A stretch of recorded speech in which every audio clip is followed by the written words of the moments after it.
want to jump to Red real quick. I thought it was curious to hear this. I'm not sure. It's kind of like older news. It's kind of like a leak, and I'm just not sure what to make of it.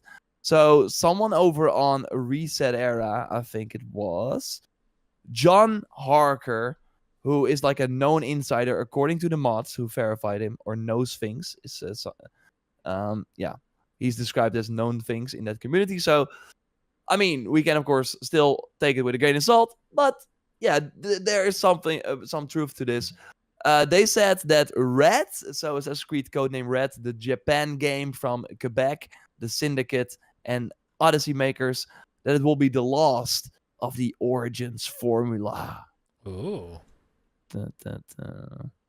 Game is slated for next year, probably.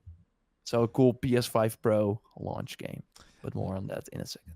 That's interesting. So what exactly is described by Origins for? Does he just mean like doing the sort of weird spin-off Witcher 3 inspired type of thing, and then after that sorry, go. I was just gonna say, like, after this it's just, I guess, more specialized games like they've described, like games that are focused on more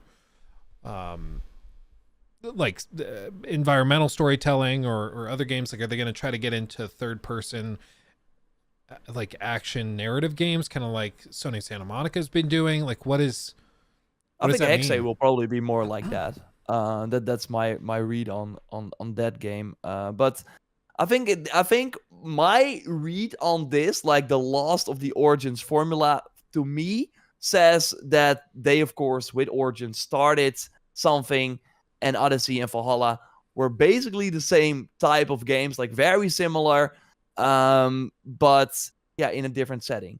So Origins launched.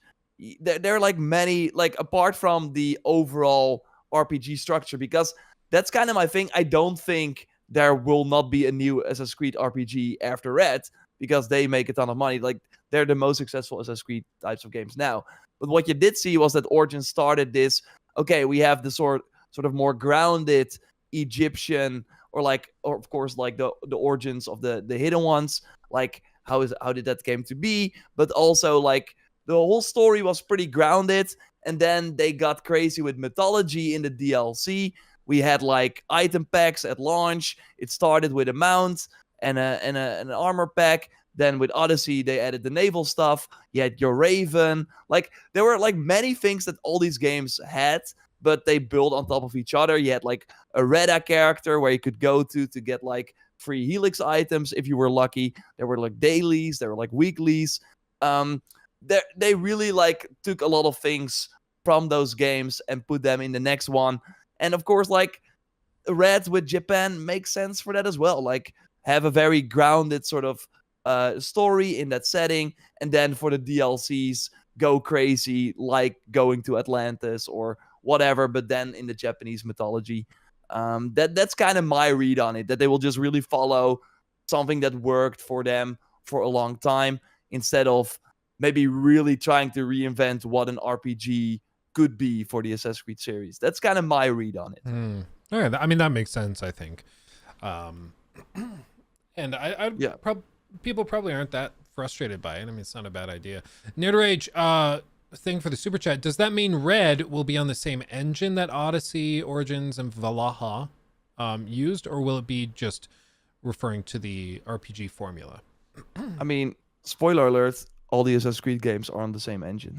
So, like, same tool set, kind of like how, like, I don't know if they've made any big upgrades or anything like that with Reds. No.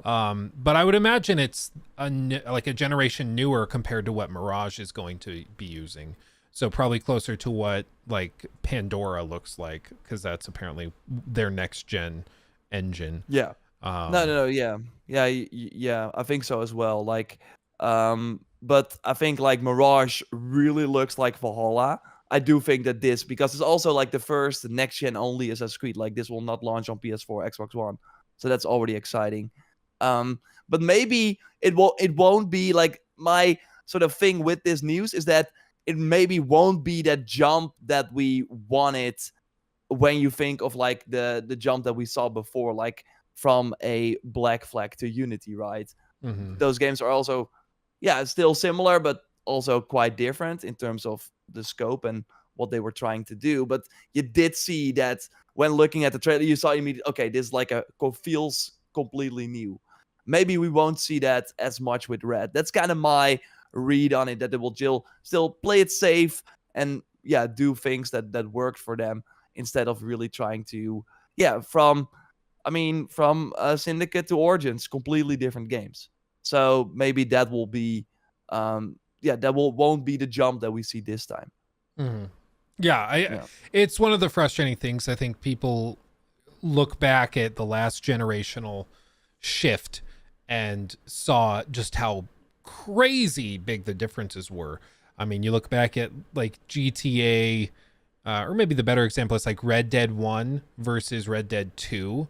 Those are technically a generation apart and night and day. You know, it's crazy. However, like it's just not, we're in a different age now where the improvements are more incremental. You know, think of a logarithmic scale. It kind of plateaus as we get higher and higher and further along. And that's why a lot of the improvements and advancements right now are being made in things like ray tracing or global illumination tech or discussions of AI and NPC behavior. And I think that's where the bigger changes are going to be made. He took my thing.